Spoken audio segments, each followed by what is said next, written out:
لہذا خاتون کو امید ہو گئی. شاہدہ نے اور میں نے غور کر کے دل کو تو سمجھا لیا کہ بکتی ہے، محض ذرا سی بات پر امید کا پل باندھتی ہے. مگر ان طفل تسلیوں سے کام چلنا دشوار تھا. میں نے خاتون کو علیحدہ لے جا کر دریافت کیا اور اس نے یہ خبریں جان کا سنائی کہ 4 سال کے لیے میاں شاہد گلاب جامن والے گورنمنٹ کے وظیفے پر ولایت گئے. شاہدہ کے والد نے اتنے دن انتظار کرنے سے انکار کر دیا اور آج ہی شام کو ہمارے یہاں آ کر صرف بات ہی نہیں پختہ کی بلکہ تاریخ منگنی اور نکاح بھی مقرر ہو گیا. خاتون بے حد خوش تھیں اور مجھ سے کہنے لگی کہ ہماری بھابھی جان سے صلح کرا دو. 1.5-2 مہینے کا تو معاملہ ہی ہے. اب گلاب جامنوں کو بہن بھول جاؤ، اب تو گڑ کے لڈو ہیں. ہنستے ہوئے خاتون نے کہا، کہاں کا ڈرامہ اور کہاں کا کھیل. شاہدہ واپس گھر بھاگی اور میں بھی اس کے ساتھ. شاہدہ کی والدہ صاحبہ سے میں نے دریافت کیا تو خاتون کا کہنا حرف بہ حرف صحیح. منگنی کرنے کی ضرورت ہی تھی. شادی کی تاریخ بھی طے ہو گئی اور 1.5 مہینے بعد ہی شاہدہ کی رخصت. شاہدہ نے دانت پیس کر چپکے سے کہا، کچھ پرواہ نہیں، میں صاف انکار کر دوں گی. میں جلدی گھر واپس چلی آئی. مولانا کا انتظار میں کر رہی تھی کہ آ گئے. پہلا سوال جو میں نے کیا وہ یہ تھا، آپ کی ابوالحسن صاحب سے ملاقات ہے؟ چولہے میں ڈالو ابوالحسن کو. مولانا نے کہا، میں نام تو ان کا سن کر البتہ تنگ آ گیا ہوں، مگر مجھے نہیں معلوم وہ کون ہے. حلیہ اور باتیں سن کر ایک صاحب پر میں نے شبہ کیا تو وہ بنگالی نکلے. کپڑے پھینک کے مولانا کھانے پر آئے تو اکڑ گئے. میں اکیلے کھانا نہیں کھاؤں گا. دراصل اکیلے کھانا کبھی نہ کھاتے تھے اور سخت چڑ تھی. میں نے ہنس کر کہا، تم نہ کھاؤ تو اس میں میری خطا نہیں ہے. میں شاہدہ کے یہاں کھائی. شاہدہ کے یہاں؟ مگر ہاں، تم ڈرامہ دیکھنے گئی تھی. اس پر میں نے کل کا قصہ سنایا. مولانا بھی شاہدہ کے بڑے طرفداروں میں تھے. کہنے لگے کہ ضرور ابوالحسن سے ملوں گا اور انتہائی کوشش کروں گا کہ وہ خود نہ کریں. میں نے کہا کہ ان کو کل یہاں بلا لو، میں بھی دیکھ لوں آدمی کیسے ہیں. چنانچہ یہ طے ہو گیا کہ کل ضرور لائیں گے. دوسرے روز مولانا کالج جاتے ہی فوراً آ گئے. ابوالحسن ابھی آتے ہی ہو گئے. مولانا نے کہا، کیوں، کیسے ڈھونڈا تم نے؟ میں نے پوچھا. مولانا بولے، اجی وہ تو نہایت ہی کم رو اور پھر بھی ضرورت سے زیادہ غیر وجہی آدمی ہے، لیکن ویسے ذہین اور تیز معلوم ہوتے ہیں. میں نے ان کا کلاس میں پتہ لگا کر ان سے کہا، جناب کا نام ابوالحسن ہے؟ وہ بولے، ارشاد فرمائیے. میں نے کہا، کیا آپ مجھے 10-15 منٹ دے سکتے ہیں؟ مجھے آپ سے کچھ ضروری کام ہے. اتنا کہنے پر انہوں نے میری طرف دیکھا اور ہاتھ ملا کر میرا نام لے کر بولے، اجی حضرت، مجھے تو خود آپ سے ملنا. اجی حضرت، مجھے تو خود آپ سے ملنا تھا. قصہ مختصر، میں اور وہ دونوں سمجھ گئے کہ کیوں ایک دوسرے سے ملنا چاہتے ہیں۔ پھر کیا ہوا؟ میں نے مولانا سے کہا تم ان کو ساتھ نہ لائے؟ مولانا نے کہا ان سے طے ہو گیا ہے کہ آج کی کلاس کو گول کیا جائے، وہ اپنی اور میری دونوں کی حاضری لگوا کر آتے ہی ہوں گے۔ مولانا اتنا ہی کہہ پائے تھے کہ وہ آ پہنچے۔ جلدی سے میں نے کمرے کا پردہ کھینچ دیا، کیونکہ ہمارا کمرہ کافی بڑا ہے، لہذا بیچ میں بڑا پردہ لٹکا کر اس کو 2 حصوں میں تقسیم کر لیا ہے۔ ایک حصہ سونے کا کمرہ بن جاتا ہے اور دوسرا حصہ ڈرائنگ روم کا کام دیتا ہے۔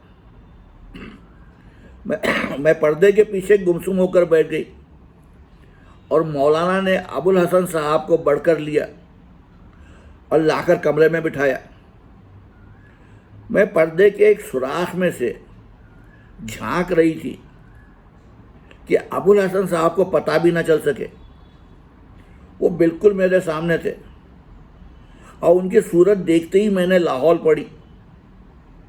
مولانا نے سگریٹ پیش کیا اور انہوں نے انکار کر دیا، پان سے بھی انکار کر دیا۔ شاید تیسرے روز داڑھی صاف کرتے ہوں گے۔ جگہ جگہ سے شکنیں پڑی ہوئی طوفان زدہ شیروانی تھی اور اسی طرح کی اجڑی سی ایک ترکی ٹوپی تھی۔ یہ سج دھج دیکھ کر میرا دل بیٹھ گیا۔ مولانا نے ان سے گفتگو شروع کی۔ غالباً آپ کو معلوم ہے کہ میں آپ سے کیوں ملنا چاہتا تھا۔ ابوالحسن صاحب مسکرا کر بولے، میں نہیں کہہ سکتا کس لیے، مگر میرا خیال ہے کہ شاید اس لیے کہ آپ مجھ سے تاکہ آپ مجھ سے کہیں کہ اس شادی کے خیال کو چھوڑ دوں۔ نہیں کہہ سکتا کہاں تک میرا قیاس صحیح ہے۔ مولانا نے کہا اچھا یہ تو آپ کو معلوم ہے، آپ کا قیاس درست ہے، مگر بات کاٹ کر ابوالحسن صاحب بولے اور مجھے یہ بھی معلوم ہے کہ مجھے سخت ناپسند کیا جاتا ہے، تو پھر ایسی صورت میں تو آپ غالباً میری رائے سے اتفاق کریں گے کہ بات کاٹ کر ابوالحسن صاحب بولے مجھے آپ کی رائے سے اتفاق ہے کہ مجھے انتہائی کوشش کرنا چاہیے، اور بات بھی ٹھیک ہے، جبھی تو آپ کی اور آپ کی بیگم صاحبہ کی مجھے سفارش کی ضرورت ہے۔ مولانا کو جھلا کر بولے حضرت آپ نہایت ہی بزلہ سنجی سے کام لے رہے ہیں، مگر میرا مطلب یہ ہے کہ جب آپ کو معلوم ہے کہ لڑکی خود آپ سے شادی نہیں کرنا چاہتی تو آپ کو خود ہی یہ رشتہ نامنظور کر دینا چاہیے، کیونکہ ناپسندیدگی کی شادی سے بدتر دنیا میں کوئی چیز نہیں۔ گھر دوزخ بن جاتا ہے اور زندگی کا لطف جاتا رہتا ہے۔ مجھ کو یہ باتیں آپ سے پیشتر معلوم تھیں، وہ بولے، اور میں نے اس معاملے پر اچھی طرح غور کیا ہے۔ کچھ تیز ہو کر مولانا نے کہا اور پھر بھی آپ باز نہیں آتے؟ اجی حضرت، ابوالحسن صاحب بولے، یہاں باز آنے اور نہ آنے کا سوال ہی نہیں، یہاں تو یہ سوال ہے کہ اس معاملے میں آپ اور آپ کی بیگم صاحبہ میری کیا امداد کر سکتے ہیں۔ مولانا نے کہا افسوس کہ میں یا میری بیوی اس معاملے میں آپ کو ذرہ بھر مدد نہیں دے سکتے، بلکہ ہم تو لڑکی کی مدد کریں گے، کیونکہ وہ خود آپ کو منظور نہیں کرتی۔ لا حول ولا قوت۔ ابوالحسن صاحب نے کہا آپ غلط فہمی میں پڑے ہوئے ہیں۔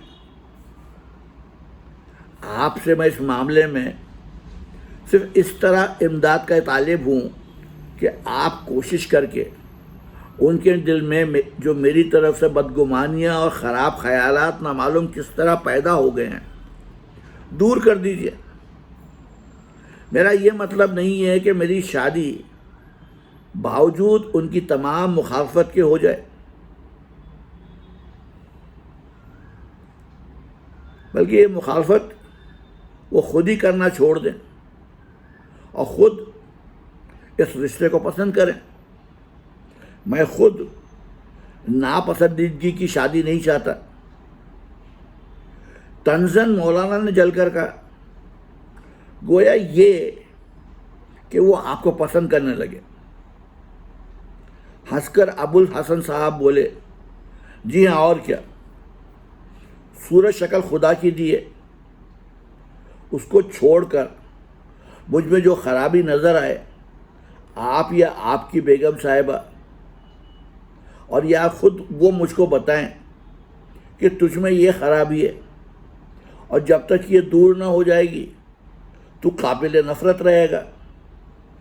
پھر اگر اس کے دور کرنے میں میری طرف سے کچھ کوتاہی ہو یا میں ناکام رہوں، تب آپ شوق سے اس شادی کی مخالفت کریں، ورنہ دوسری صورت میں میری سفارش کریں اور میرے حق میں کوشش کریں۔ ویسے بات تو پختہ ہو ہی چکی ہے، مگر ماشاءاللہ وہ خود ہوشیار ہے، اور دراصل کچھ بات پختہ نہیں، کیونکہ آخر میں جا کر ہاں یا نہ تو انہی کے ہاتھ میں۔ بات تو دراصل ابو الحسن صاحب نے بڑے پتے کی کہی تھی، مگر مولانا نے بھی خوب جواب دیا۔ کہنے لگے، آپ کا کہنا بہت ٹھیک ہے، مگر کیا معلوم کہ لڑکی آپ کو محض صورت شکل ہی کی وجہ سے ناپسند کر رہی ہو۔ معاف کیجیے گا، مولانا نے صاف گوئی کے بعد کہا، میرا اس سے کوئی اور مطلب نہیں سوائے اس کے کہ ناپسند ہونے کے وجوہات میں کوئی ایک چیز مخصوص نہیں کی جا سکتی، جبھی سبھی چیزوں کو دیکھا جاتا ہے۔ ابو الحسن صاحب بولے، جناب بن، مجھ کو تسلیم ہے کہ میں خوبصورت یا بھڑکیلا اور فیشنیبل جوان نہیں، مگر میں یہ اچھی طرح جانتا ہوں کہ نہ تو ایک اچھے شوہر کے لیے خوبصورت ہونے کی ضرورت ہے، اور نہ پھر بیوی کو ہی بعد شادی خیال ہوتا ہے کہ میرا شوہر بدصورت ہے۔ یہ سب لڑکیوں کا بچپنا ہے، ورنہ واقعہ یہ ہے کہ حسین سے حسین لڑکی بھی اپنے بدصورت شوہر کو عزیز ترین شوہر سمجھتی ہے، اور نہ پھر کوئی بیوی ایسی ہے جو محض اپنے شوہر کی صورت شکل کی وجہ سے اپنا گھر بگاڑ دے۔ یہ سب بچوں کی باتیں جو محض عمر سے متعلق ہیں۔ مولانا نے کہا، ابو الحسن صاحب، آپ ذرا غور تو کیجیے کہ فریق ثانی فلاسفر نہیں، اور جو آپ نے فرمایا صحیح بھی ہے تو میں یہ آپ سمجھ سکتے ہیں، نہ کہ ایک نوعمر لڑکی۔ وہ بولے، بندہ پرور، بس اسی وجہ سے تو مجھے لڑکی کے ان خیالات کی چندہ پرواہ نہیں ہے، مگر پھر بھی آپ لوگوں کے خیالات کی پرواہ کرتا ہوں، اور پھر ذمہ لیتا ہوں کہ لڑکی کو آرام سے رکھوں گا۔ شاید آپ کو معلوم ہوگا، میرے والد کے پاس خدا کی دین سے سب کچھ ہے، سوائے ایک بہن کے کوئی نہیں۔ بھائی معاف کرنا، شیخی نہیں بگاڑتا، مجبوراً کہتا ہوں۔ آج کل کی لڑکیاں اس بات پر غور نہیں کرتی، حالانکہ اگر روپیہ پیسہ اور اطمینان نہ ہو تو گھر دوزخ ہو جاتا ہے، اور باوجود اس کے میاں اور بیوی دونوں اچھی صورت شکل والے ہوں اور ایک دوسرے کو بے حد پسند ہوں، نتیجہ یہ ہوتا ہے کہ ایک دوسرے کی صورت سے بوجہ مالی پریشانیوں کے بیزار ہو جاتے ہیں۔ قصہ مختصر، آپ اور آپ کی بیگم صاحبہ ان کو اچھی طرح نشیب و فریب سمجھا دیں کہ میں ان کو بڑی اچھی طرح رکھوں گا. آپ تو سمجھدار ہیں. بدصورت میاں تو بہترین شوہر ہوتا ہے. یہ مثل مشہور ہے. ہنستے ہوئے ابوالحسن صاحب نے کہا. وہ مجبوراً دبتا ہے. مولانا نے کہا آپ صحیح ارشاد فرماتے ہیں، مگر یہاں بحث طلب بات ہی اور ہے. قصہ آپ جانیں اور آپ کا کام. مگر میں صاف صاف عرض کیے دیتا ہوں کہ میری دانست میں آپ کو سوچ سمجھ کر کام کرنا چاہیے. میرا فرض ہے کہ آپ کو آگاہ کر دوں کہ یہاں تو اب معاملہ ہے کہ فریق ثانی موت کو بدرجہ پسند کرتا ہے بنسبت آپ کے. وہ مسکرا کر بولے ماشاء اللہ. مولانا بولے اور پھر آپ فلسفیانہ ضد کرتے ہیں. میری دانست میں، میری سمجھ میں اس بات کے علم سے خود آپ کے جذبہ خود پسندی کو ٹھیس لگنا چاہیے، اور اسی بنا پر آپ کو ایسے شخص سے نفرت پیدا ہو جانا چاہیے. ابوالحسن صاحب ہنستے ہوئے بولے مگر میں اس معاملے میں اول درجے کا بے حیا ہوں، ضرورت سے زیادہ بے حیا. ورنہ اور کوئی ہوتا تو جو باتیں میں نے سنی ہیں ان کی بنا پر کبھی کا اس قصے سے دستبردار ہو گیا ہوتا. پھر آپ کیوں ضد پر اڑے ہوئے ہیں؟ وہ بولے محض اس وجہ سے کہ مجھ کو پھر ایسی خوبصورت لڑکی نہیں ملے گی، ایسی اچھی لڑکی جو ہر فن میں طاق ہو اور خصوصاً گانا بہترین جانتی ہو. مجھے ذرا گانے سے زیادہ شوق ہے. غرض جو لڑکی تمام سوسائٹی کا پھول ہو اس کو میں کیسے چھوڑ دوں؟ میں نے ان کو دیکھا نہیں، مگر ہاں تصویر ان کی روزانہ دیکھتا ہوں، اور وہ مجھ کو ضرورت سے زیادہ پسند ہے. آپ کے پاس تصویر کہاں سے آئی؟ مولانا نے پوچھا. یہ دیکھیے. یہ کہہ کر انہوں نے تصویر نکال کر دکھائی اور کہا یہ نہ بتاؤں گا کہ یہ کہاں سے آئی. ہیں؟ یہ آپ کہاں سے پا گئے؟ مولانا نے تصویر کو دیکھ کر کہا یہ تو میرے ہاتھ کا فوٹو ہے اور میری البم کا. یہ کہہ کر مولانا اٹھے اور اپنی البم دیکھی. تصویر کی خالی جگہ دکھا کر مولانا بولے کیوں جناب، یہ میرے گھر سے چوری؟ کیا میں آپ کی ہمشیرہ عزیزہ کو ہرگز نہیں، ہرگز نہیں. ابوالحسن صاحب بولے میری بہن کے ذریعے سے یہ مجھ تک نہیں پہنچی، مگر ہاں مجھ کو یہ تسلیم ہے کہ یہ چوری کی ہے. مگر چور نے مجھے نہیں بتایا کہ یہ کہاں سے ان تک پہنچی. آپ کی صحیح، مگر اب تو یہ میری ہے اور میں اس کو کسی قیمت پر واپس نہیں دے سکتا، اور نہ چور کا نام بتا سکتا ہوں. قصہ مختصر. مولانا نے ان کو بہت کچھ سمجھایا، انہوں نے مولانا کو سمجھایا. مولانا سے ابوالحسن صاحب نے بحث کر کے یہ وعدہ کر لیا کہ کوشش کروں گا، لیکن اس نے پھر بھی نہ مانا تو مخالفت کروں گا. ابوالحسن صاحب چلے گئے، اور کم از کم میں تو ان کو اور بھی ناپسند کرنے لگی، اور ان کی باتیں سن کر میری خوبی جان جلی. اب یہ طے ہوا کہ ابوالحسن صاحب کو ایک روز پھر بلایا جائے تاکہ شاہدہ بھی ان کو دیکھ لے. چنانچہ مولانا نے کہا پرسوں ہم انہیں تیسرے پہر کو بلا لائیں گے، اور تم اور شاہدہ دونوں کمرے میں چک کے اندر سے ان کو خوب اچھی طرح دیکھنا اور رائے قائم کرنا۔ مولانا نے جب ابوالحسن صاحب سے پوچھا کہ بولو برد کھوے کو چلو گے، تو ان کی بانچیں کھل گئیں، فوراً راضی ہو گئے، یہ کہہ کر کے زہے قسمت۔ اور پھر شاہدہ کو بھی پوچھا کہ وہ ہوں گی یا نہیں۔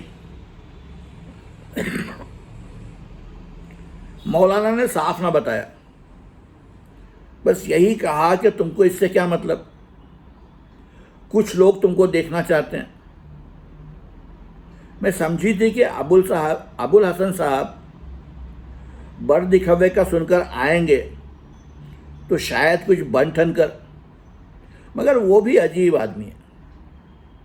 اسی روز کی طرح اجڑی گھسی صورت بنائے چلے آئے، یعنی باسی داڑھی اور وہی روزانے کی اچکن اور 3 روز کا میلا پاجامہ، یہ سب اس بنا پر جیسا کہ انہوں نے مولانا سے مسکرا کر کہا کہ گاہک کو مال بنا کر دکھانا ٹھیک نہیں۔ القصہ وہ سامنے برآمدے کے چبوترے پر آ کر بیٹھ گئے۔ میں نے اور شاہدہ نے اچھی طرح ان کو دیکھا اور سخت ناپسند کیا۔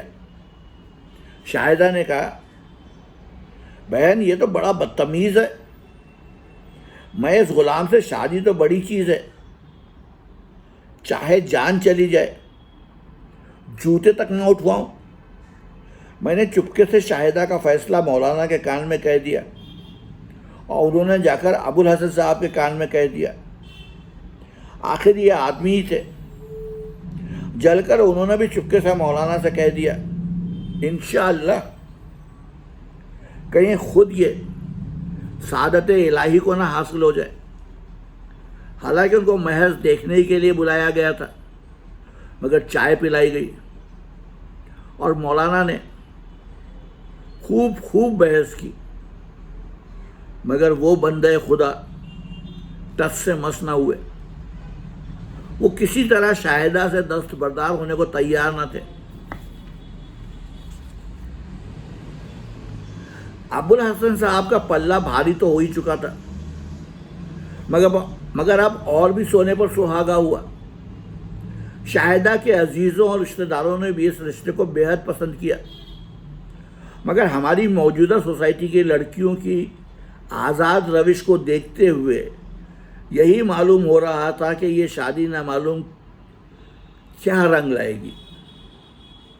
شاہدہ میرے یہاں آ کر روتی تھی اور کہتی تھی کہ کوئی تدبیر نکالو۔ پھر شاہدہ کے باپ بھی یہ سب کچھ جانتے تھے، مگر سب قدامت پرستی پر تلے ہوئے تھے۔ میں جو کچھ کر سکتی تھی کر چکی تھی، مگر سب بیکار۔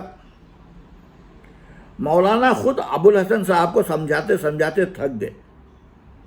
پھر نوبت خوشامدوں پر پہنچی، مگر ابوالحسن صاحب اٹل تھے۔ دن ہوا کی طرح گزر رہے تھے اور میری خود کی حالت شاہدہ کی مصیبت کو دیکھ دیکھ کر ابتر ہوئی جا رہی تھی۔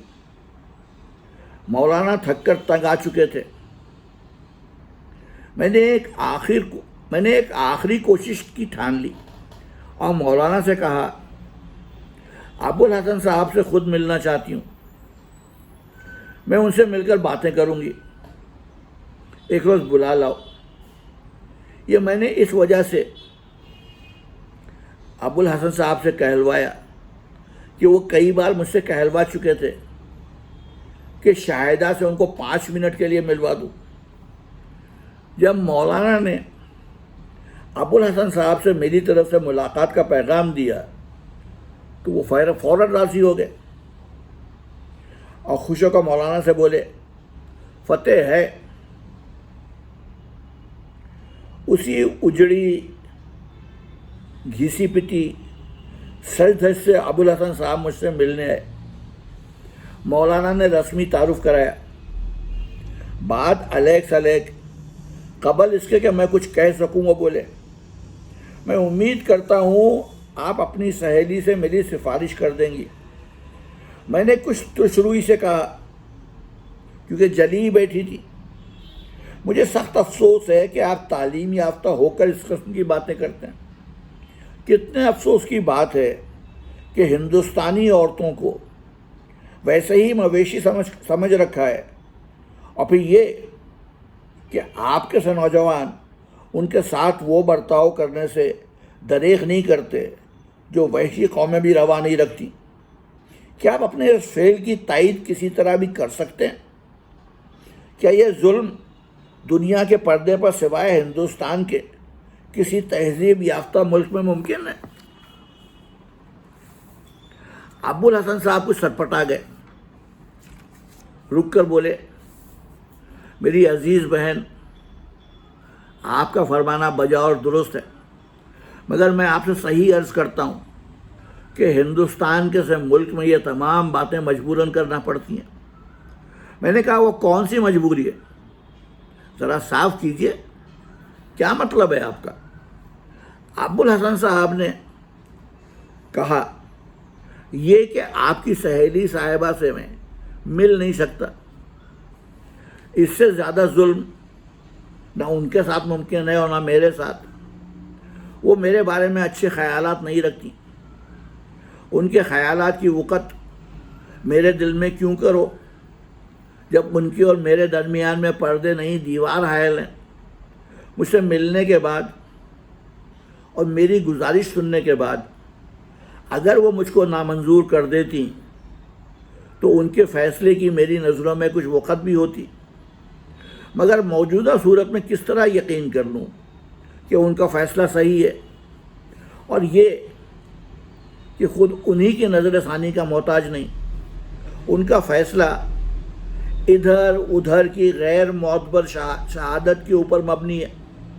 لہذا یہ تسلیم کرتے ہوئے کہ ان کا فیصلہ غلط ہے، مجبوراً ہندوستان میں اسی طرح کام چل رہا ہے اور چلتا رہے گا۔ بات تو دراصل یہ ہے کہ ابوالحسن صاحب نے بڑی باریک بات نکالی تھی، مگر میں نے ایک نہ سنی اور کہا، میں آپ کو یقین دلاتی ہوں ان کا فیصلہ صحیح اور اٹل ہے اور کسی نظر ثانی کا محتاج نہیں۔ بہتر ہے کہ آپ ایک نو عمر لڑکی کو زندہ در گور نہ کریں۔ خدا کے لیے رحم کیجیے، خدا کے غضب سے ڈریے۔ مظلوم کی آہ خالی نہیں جاتی۔ خوب اچھی طرح سمجھ لیجیے کہ ظلم کی ٹہنی کبھی نہیں پھلتی، اس کو آپ قبل از وقت لقمہ اجل بنا رہے ہیں۔ ابوالحسن صاحب قطعی متاثر نہ ہوئے، بلکہ ہنس کر بولے، آپ کا خیال غلط ہے، میں گارنٹی دیتا ہوں کہ وہ اچھی طرح رہیں گی، خوب تندرست اور موٹی تازی، پیشتر سے سوا ہو جائیں گی، بیمار تک نہیں پڑیں گی۔ میں نے اس مزاحیہ جملے پر کچھ توجہ نہ کی اور ان سے کہا، اس کو زبردستی شادی پر مجبور کیا جا رہا ہے۔ شرع کی روح سے یہ شادی نہیں ہوئی۔ مگر ابوالحسن صاحب مجھ سے کہیں زیادہ قانون جانتے تھے اور بولے، بہتر ہے کہ ایجاب و قبول کے موقع پر وہ انکار کر دیں، ورنہ اگر انہوں نے ہاں یا ہوں کہہ دیا تو شرعاً وہ جائز شادی ہوگی۔ کچھ بچہ تو ہے نہیں، بس یہی ایک صورت ہے۔ میں نے کہا، اور کوئی نہیں؟ کوئی نہیں۔ پھر میں نے کہا، کہ آپ کی دانست میں اور کوئی نہیں؟ آپ غلطی پر ہیں۔ ایک مظلوم ان تمام قصوں پر دوسری طرح بھی فتح پا سکتی ہے۔ ابوالحسن صاحب سمجھ گئے کہ میرا مطلب کیا ہے اور بولے، حرام موت یعنی خودکشی دوسری صورت ہے، اور اس کا عذاب آپ کی گردن پر۔ آپ سمجھدار ہو کر ایسی باتیں کر رہی ہیں۔ فلسفیانہ انداز میں ابوالحسن صاحب بولے، آپ کی زبان سے اور پھر ایسی باتیں آپ کو چاہیے کہ آپ خود ان کو سمجھاتی نہ کہ ورغلاتی. آخر آپ مجھ میں کیا خرابی پاتی ہیں؟ وہ یہ میں نے کہا، وہ یہ کہ آپ شاہدہ کو سخت ناپسند ہیں، اور پھر اب تو معلوم ہوا ہے کہ آپ حد درجے کے ظالم بھی ہیں. بلکہ معاف کیجیے گا، آپ کا ظلم بدرجہ سفاکی پہنچتا ہے، کیونکہ آپ تعلیم یافتہ ہو کر اور یہ جانتے ہوئے کہ عورتوں کی حالت ہندوستان میں بد سے بدتر ہو رہی ہے، ایسی باتیں کرتے ہیں. لہٰذا میری دانست میں تو آپ کو کوئی سمجھدار لڑکی کبھی پسند نہ کرے گی. ابو الحسن صاحب اس طعنے کو سن کر ہنسنے لگے اور بولے، پھر ایک دوسری صورت یہ ہے کہ آپ اپنی سہیلی سے بس صرف 10 منٹ کے لیے مجھے ملوا دیجیے. آپ ان سے مل کر کیا کریں گے اور کیا نتیجہ نکلے گا؟ فرض کیجیے آپ ان سے ملیں بھی اور وہ آپ کو نامنظور کر دیں تو کیا آپ مان جائیے گا؟ وہ بولے، میرا خیال تو یہی ہے کہ میں ضرور مان جاؤں گا، مگر قطعی نہیں کہہ سکتا، کیونکہ موجودہ صورت میں وہ جو مجھ سے ملیں گی تو فیصلہ کرنے کے بعد ملیں گی، گویا اپنی رائے بدلنے کا خیال ہی ان کو نہ ہوگا. میں نے کہا، آپ تو کسی بات پر جمتے ہی نہیں. اگر آپ کو منظور ہے کہ آپ ان کی زبان سے انکار سنیں تو کل ہی سن لیجیے. ابو الحسن صاحب نے کچھ سوچا اور پھر کچھ رائے بدل کر بولے، مجھ کو منظور ہے، آپ میری ان سے ملاقات کرا دیجیے. اگر وہ انکار کر دیں گی تو میں دستبردار ہو جاؤں گا. میں نے خوش ہو کر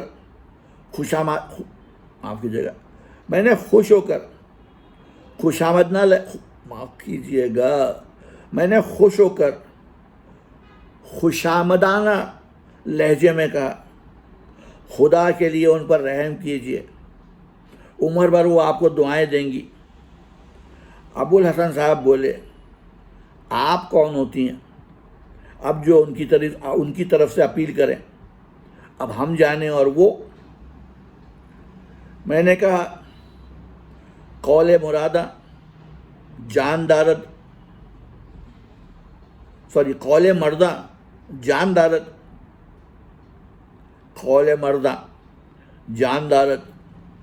ابو الحسن صاحب مسکرا کر بولے، بس شرط یہ ہے کہ آپ انہیں ورغلائیں نہیں.